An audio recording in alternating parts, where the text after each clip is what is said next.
O Birhen ng Fatima, kami tumutulog sa iyong bawat alindog at napakukupkop. Ituro mo inang mahal, matuwid na daan. Lagi kaming magdarasal ng rosaryo mong mahal.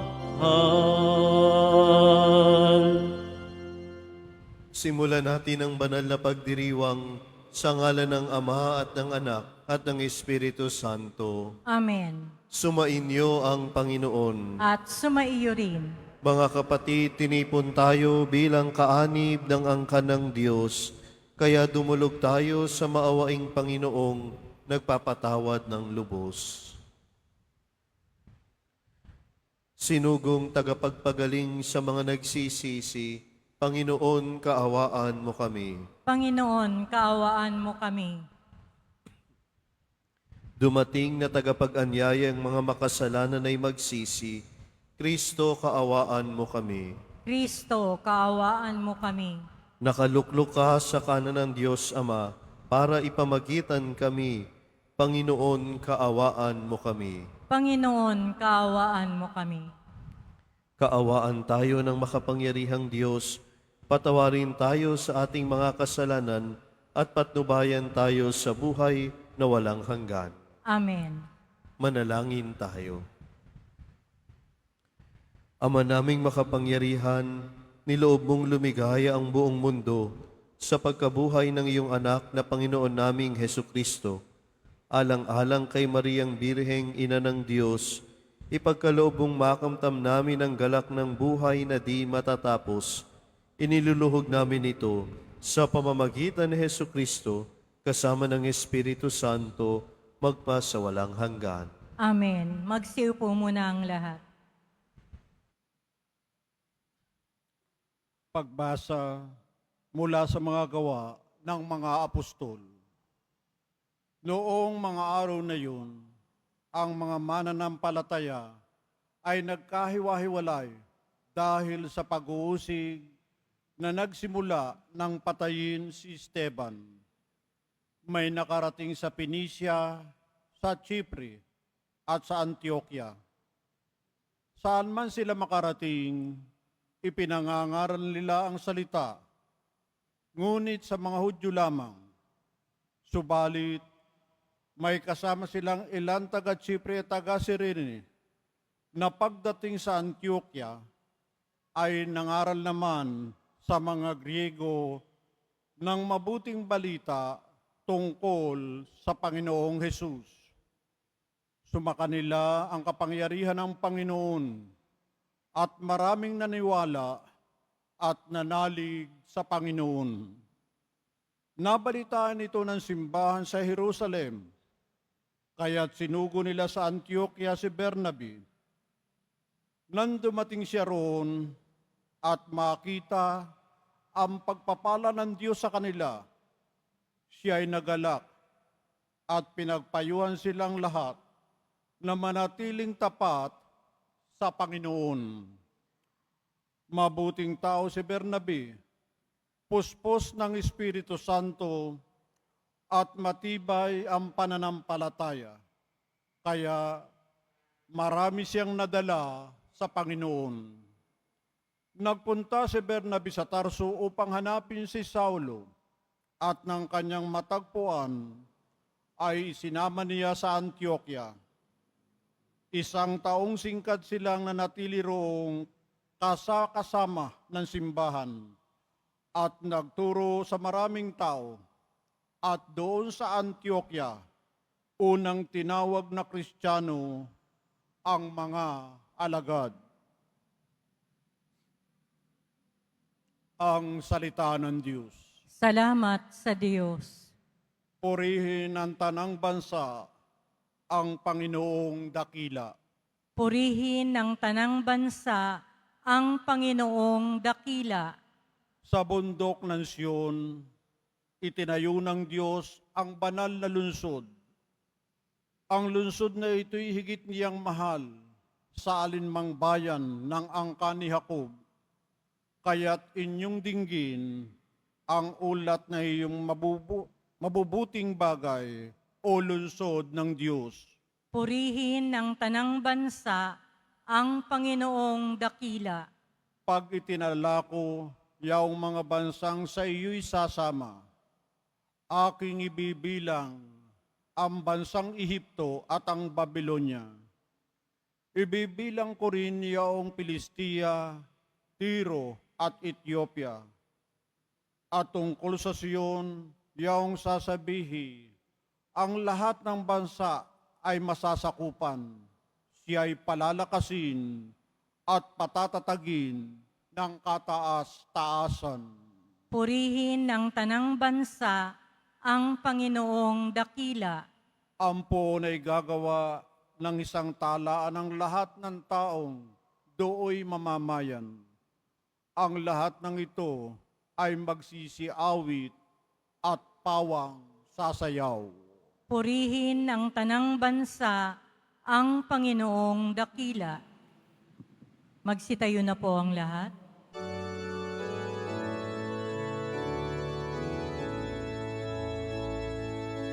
Alleluia, Alleluia, Alleluia, Alleluia.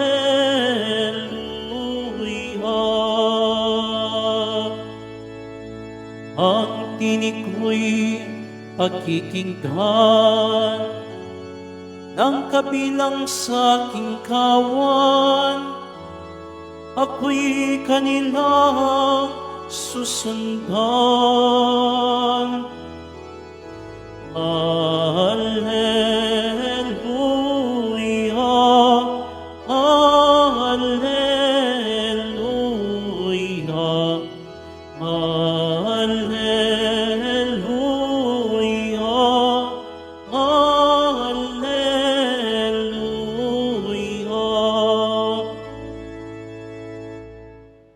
Sumainyo ang Panginoon. At sumaiyo rin. Ang mabuting balita ng Panginoon ayon kay San Juan. Papuri sa iyo, Panginoon. Taglamig na noon, kasalukuyang ipinagdiriwang sa Jerusalem ang pista ng pagtatalaga ng templo. Naglalakad si Jesus sa templo sa portiko ni Solomon. Pinaligiran siya ng mga Hudyo at sinabi sa kanya, "Hanggang kailan mo kami pag-aalinlangin? Kung ikaw ang Kristo, sabihin mo na ng tiyakan." Sumagot si Jesus, "Sinabi ko na sa inyo, ngunit ayaw ninyong maniwala. Ang mga ginagawa ko sa ngalan ng aking Ama ay nagpapatotoo tungkol sa akin. Ngunit ayaw ninyong maniwala, sapagkat hindi kayo kabilang sa aking mga tupa.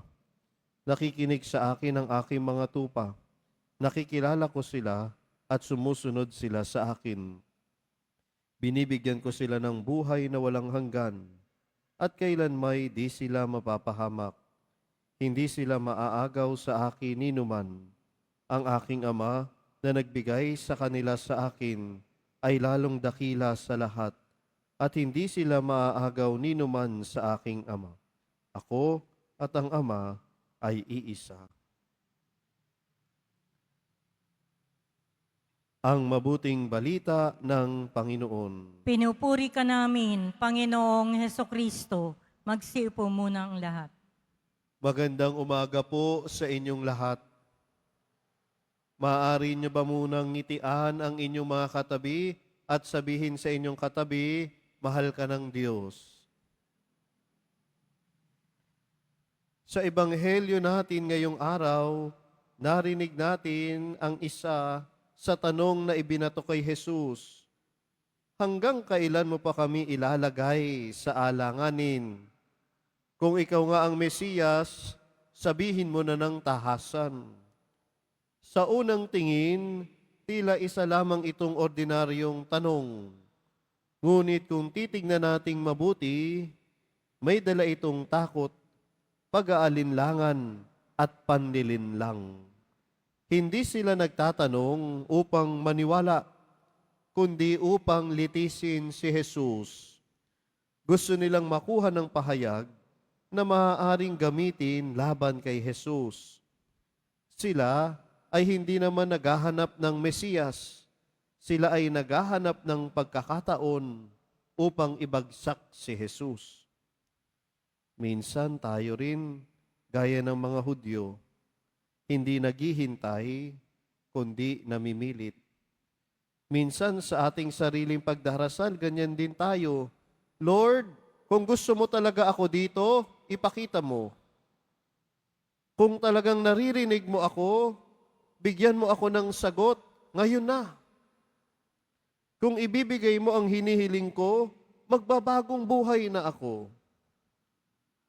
Ito ay parang pagtutulak sa Diyos na sumunod sa ating gusto, sumunod sa ating panahon, sumunod sa ating kondisyon. Gagawa lang ako ng mabuti, basta sundin mo yung hiling ko. Magdadasal lang ako, basta maayos ang pamumuhay ko. Nakalimutan natin siya ang Diyos at tayo ay tagasunod. Ang ganitong uri ng pananampalataya ay tila ba palit ulo, hindi pagtalima. Ito ay kalakalan, hindi pagtitiwala. Kapag hindi natin nakuha ang sagot na gusto natin, nawawalan tayo ng gana, nawawalan ng tiwala, nawawalan ng pananalig, nanlalamig ang pananampalataya. Ang mga gawa ni Jesus, ang mismong patunay ng kanyang pagkamesiyas. Kinakailangan lang natin ibigay ang ating buong tiwala sa Kanya. Ibigay ang ating buong pananampalataya kay Jesus. Kinakailangan lang natin na sumampalataya sa kalooban ng Ama. Kaya ano ang sagot ni Jesus sa mga nagtanong sa Kanya sa Ebanghelyo? Sinabi ko na sa inyo, ngunit hindi kayo naniniwala. Ang mga gawa ko sa ngalan ng aking Ama ang magpapatunay tungkol sa akin.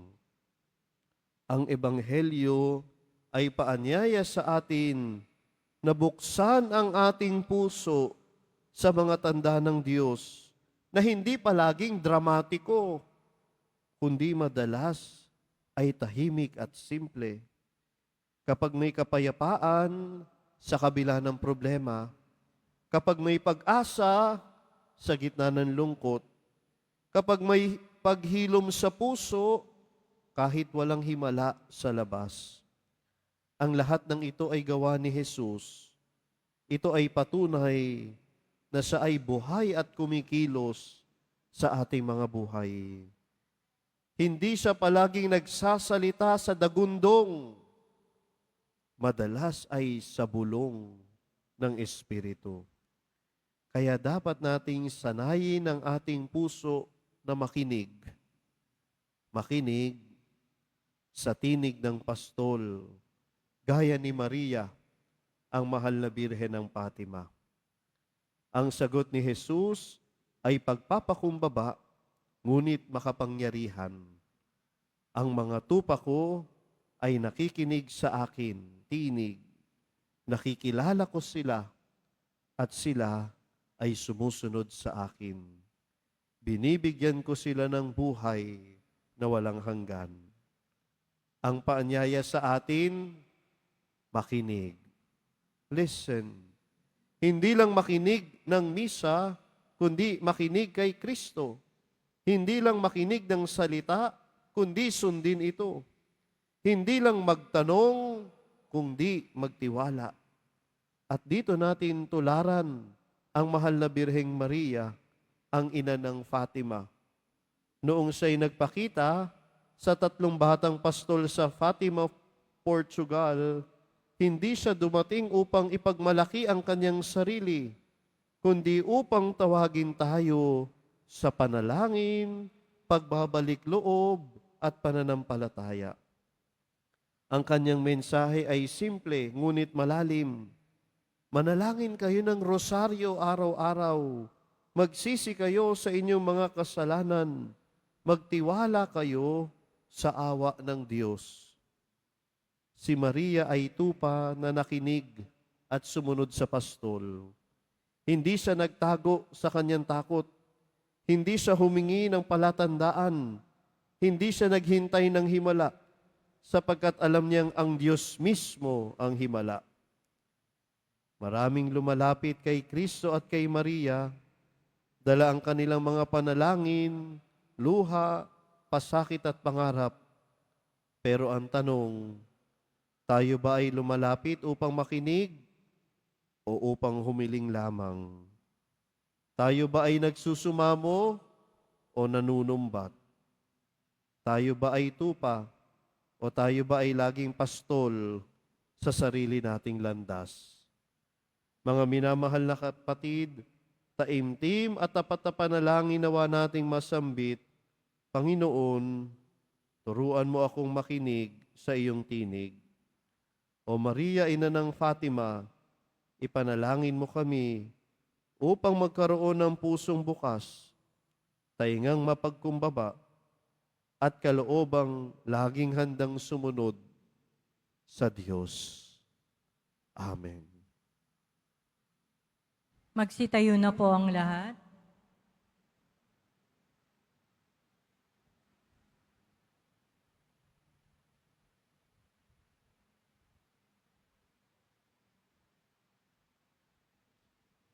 Minamahal na mga kapatid, inihandog sa atin ng Diyos ang kapayapaan ng pakikipagkasundo sa pamamagitan ni Jesus, ang anak ni Maria. Ipanalangin natin na manatili sa atin ang kapayapaan. Diyos ng kapayapaan, basbasan mo kami. Diyos ng kapayapaan, basbasan mo kami. Ang mga pinuno ng simbahan sa ilalim ng pagtatangkilik ng Birhen ng Fatima, naway higit na mailapit ang bayan ng Diyos kay Kristo at sa isa't isa, manalangin tayo. Diyos ng kapayapaan, basbasan mo kami. Ang mga pinuno ng buong mundo, naway patnubayan ni Maria, ang Birhen ng Fatima, sa kanilang pagsisikap na magkaroon ng pagmatagalang kapayapaan ang mga bansa, manalangin tayo. Diyos ng kapayapaan, basbasan mo kami. Ang mga Kristiyanong pamayanan naway magsikap na makamit ang kapayapaan ni Kristo sa pamamagitan ng pagpapakita ng pagmamahal at pagmamalasakit sa isa't isa, manalangin tayo. Diyos ng kapayapaan, basbasan mo kami. Ang mga nagdurusa sa mga espiritual o pisikal na kahinaan naway kahabagan ni Maria, manalangin tayo. Diyos ng kapayapaan, basbasan mo kami. Tayo naway lukuban ng kapangyarihan ng banal na Espiritu upang makita sa ating mundo ang handog na kapayapaan, manalangin tayo. Diyos ng kapayapaan, basbasan mo kami. Ama, nalalaman namin na nagmumula sa iyo ang lahat ng mabubuting bagay. Ipagkaloob mo sa amin ang kapayapaan sa tulong na makapangyarihang pamamagitan ni Maria. Hinihiling namin ito sa pamamagitan ni Kristo na aming Panginoon. Amen. Magsiupo muna ang lahat.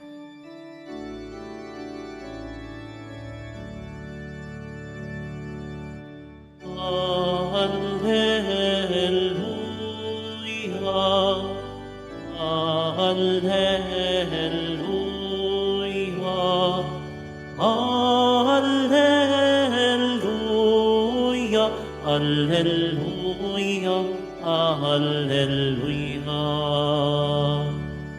Ang lupa'y nayagig, ito'y ay tumahimik, nang ang puong ay tumindig.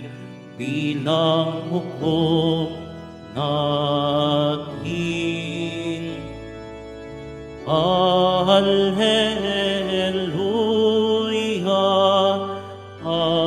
Alleluia, Alleluia, Alleluia, Alleluia.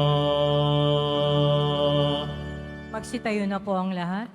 Manalangin kayo mga kapatid upang ang paghahain natin ay kalugdahan ng Diyos Amang makapangyarihan. Tanggapin nawa ng Panginoon itong paghahain sa iyong mga kamay, sa kapurihan niya at karangalan, sa ating kapakinabangan at sa buong sambayanan niyang banal. Ama naming lumikha sa aming paghahain ngayon, ang mahal na Birhey ginugunita, kami humihiling na kami ay matulungan nawa ng iyong nagkatawang taong anak na naghain ng sarili sa krus sa dambana at ngayon nabubuhay kasama mo at ng Espiritu Santo magpasawalang hanggan. Amen. Sumainyo ang Panginoon. At sumaiyo rin. Itaas sa Diyos ang inyong puso at diwa. Itinaas na namin sa Panginoon. Pasalamatan natin ang Panginoong ating Diyos. Marapat na siya ay pasalamatan. Ama naming makapangyarihan, tunay ngang marapat na ikaw ay aming pasalamatan.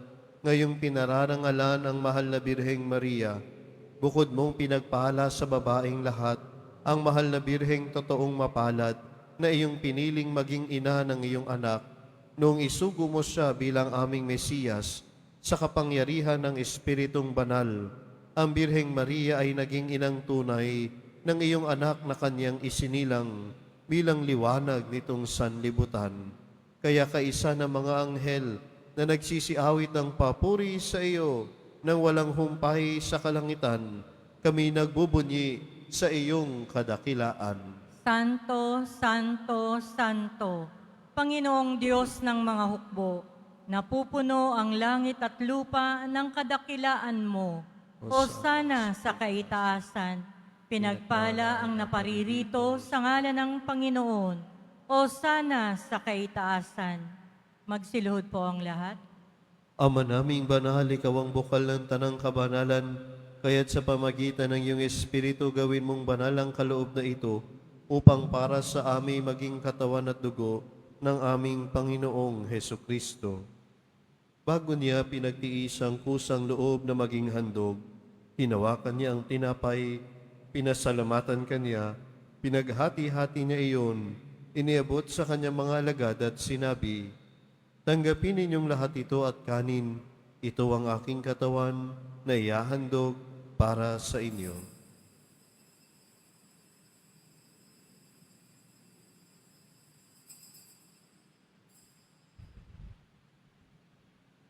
Gayun din naman nung matapos ang hapunan, hinawakan niya ang kalis, muli kanyang pinasalamatan, iniabot niya ang kalis sa kanyang mga alagad at sinabi, "Tanggapin ninyong lahat ito at inumin, ito ang kalis ng aking dugo, ng bago at walang hanggang tipan, ang aking dugo na ibubuhos para sa inyo at para sa lahat, sa kapagpapatawad ng mga kasalanan.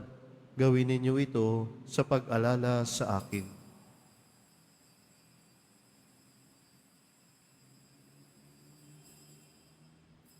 Magsitayo na po ang lahat. Ipagbunyi natin ang misteryo ng pananampalataya. Si Kristo'y namatay, si Kristo'y nabuhay, si Kristo'y babalik sa wakas ng panahon. Ama, ginagawa namin ngayon ang pag-alala sa pagkamatay at huling pagkabuhay ng iyong anak, kaya tiniaalay namin sa iyo ang tinapay na nagbibigay buhay at ang kalis na nagkakaloob ng kaligtasan. Kami nagpapasalamat dahil kami iyong minarapat at tumayo sa harap mo para maglingkod sa iyo. Isinasamo namin kami magsalo-salo sa katawan at dugo ni Kristo ay mabuklod sa pagkakaisa sa pamamagitan ng Espiritu Santo. Ama, lingapin mo ang iyong simbahang laganap sa buong daigdig. Puspusin mo kami sa pag-ibig, kaisa ni Leon na aming Papa, ni Jose na aming Obispo at ng Tanang Kaparian. Alalahanin mo rin ang mga kapatid naming nahimlay nang may pag-asang sila'y muling mabubuhay, gayon din ang lahat ng mga pumanaw. Kaawaan mo sila at patuloyin sa iyong kaliwanagan. Kaawaan mo at maging tapatin kaming lahat na makasalo sa iyong buhay na walang wakas. Kaisa ng mahal na Birheng Maria na ina ng Diyos, ng kabiyak na puso niyang si San Jose, kaisa ng mga apostol ni Amang San Benito, San Beda, Santa Teresita, at ng lahat ng mga banal na namuhay dito sa daigdig ng kalugod-lugod sa iyo. Maipagdiwang nawa namin ang pagpupuri sa ikararangal mo sa pamamagitan ng iyong anak na aming Panginoong Heso Kristo. Sa pamamagitan ni Kristo, kasama niya at sa Kanya, ang lahat ng parangal at papuri ay sa iyo, Diyos samang makapangyarihan, kasama ng Espiritu Santo, magpa sa walang hanggan. Amen. Sa tagubiling ng mga nakagagaling na utos at turo ni Jesus na Panginoon natin at Diyos, ipahayag natin ang lakas loob. Ama namin, sumasalangit ka. Sambahin ang ngalan mo, mapasa amin ang kaharian mo, sundin ang loob mo dito sa lupa para ng sa langit. Bigyan mo kami ngayon ng aming kakanin sa araw-araw at patawarin mo kami sa aming mga sala para ng pagpapatawad namin sa nagkakasala sa amin. At huwag mo kaming ipahintulot sa tukso at iadya mo kami sa lahat ng masama. Hinihiling namin kami iadya sa lahat ng masama, pagkalooban ng kapayapaan araw-araw, iligtas sa kasalanan at ilayo sa lahat ng kapahamakan, samantalang aming pinananabikan ang dakilang araw ng pagpapahayag ng tagapagligtas naming si Heso Kristo. Sapagkat iyo ang kaharian at ang kapangyarihan at ang kapurihan magpakailanman. Amen. Panginoong Heso Kristo, sinabi mo sa iyong mga apostol, kapayapaan ang iniiwan ko sa inyo, ang aking kapayapaan ang ibinibigay ko sa inyo. Tunghayan mo ang aming pananampalataya at wag ang aming pagkakasala. Pagkalooban mo kami ng kapayapaan at pagkakaisa ayon sa iyong kalooban, kasama ng Espiritu Santo, magpa sa walang hanggan. Amen. Ang kapayapaan ng Panginoon nawa ay laging sumainyo. At sumaiyo rin. Magbigayan kayo ng kapayapaan sa isa't isa. Peace be with you. Kordero ng Diyos na nag-aalis ng mga kasalanan ng sanlibutan, maawa ka sa amin. Kordero ng Diyos na nag-aalis ng mga kasalanan ng sanlibutan, maawa ka sa amin. Kordero ng Diyos na nag-aalis ng mga kasalanan ng sanlibutan, ipagkaloob mo sa amin ang kapayapaan. Magsiluhod po ang lahat. Ito ang kordero ng Diyos, ito ang nag-aalis ang kasalanan ng sanlibutan. Mapalad ang mga inaanyayahan sa kanyang piging. Panginoon, hindi ako karapat-dapat na magpatuloy sa iyo, ngunit sa isang salita mo lamang ay gagaling na ako.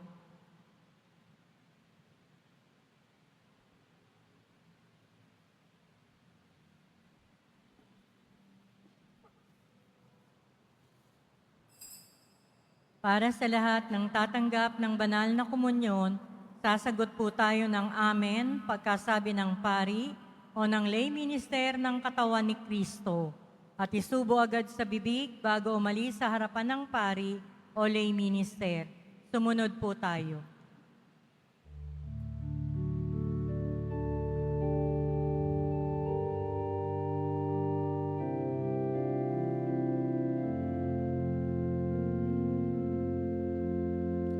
Si Kristo'y inialay na,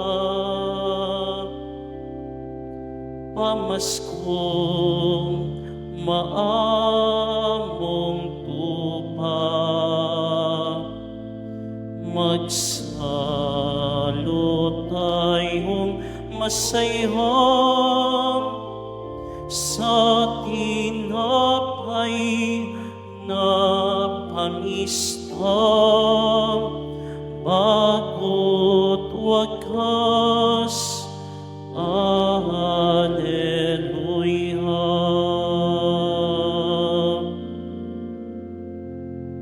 Puri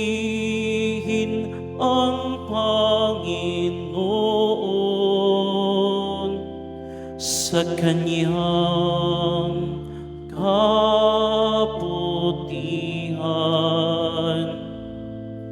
Pag-ibig niya'y tunay, laging tapat kailanman.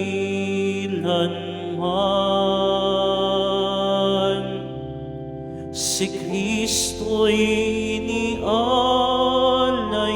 na, pamaskong maamong tupa. Magsalo tayong masaya sa tinapay na pangista, bago't wagas. Hallelujah.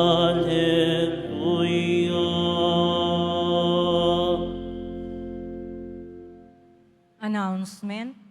Mga kadiboto, mabibili pa rin po sa ating parish office ang Nazareno Images, Nazareno Medallion, at ang Nazareno Novena and Prayer Booklet in English or Tagalog.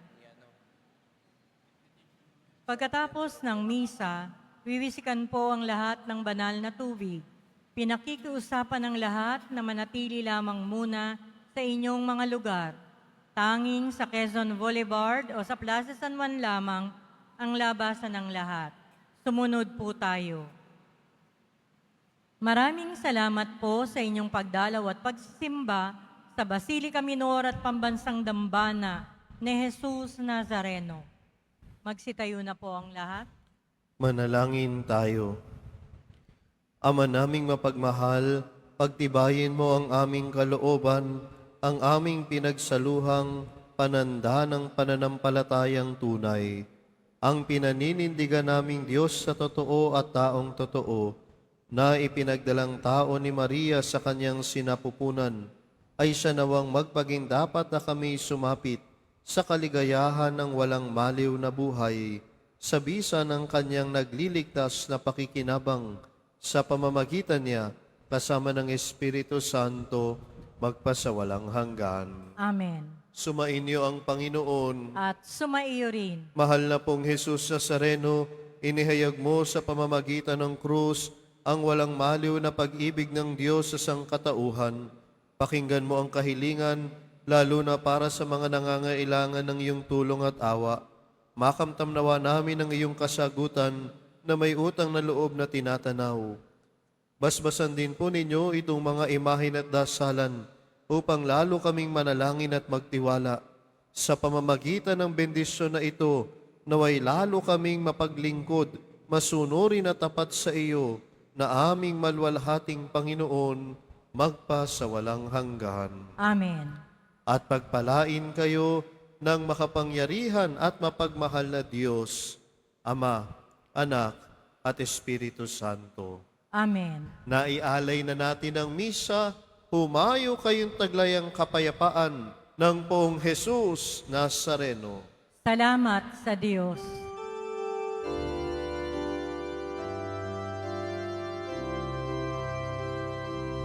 Nuestro Padre Jesus Nazareno, sinasamba ka namin. Pinipinto ka namin, aral mo ang aming buhay at kaligtasan. Nuestro Padre Jesus Nazareno, iligtas mo kami sa kasalanan. Ang krus mong kinamatayan ay sagisag ng aming kaligtasan. Nuestro Padre Jesus Nazareno, dinarangan ka namin. Nuestro Padre Jesús Nazareno, ninulwalhati ka namin. Nuestro Padre Jesús Nazareno, dinarangal ka namin. Nuestro Padre Jesús Nazareno, ninulwalhati ka namin.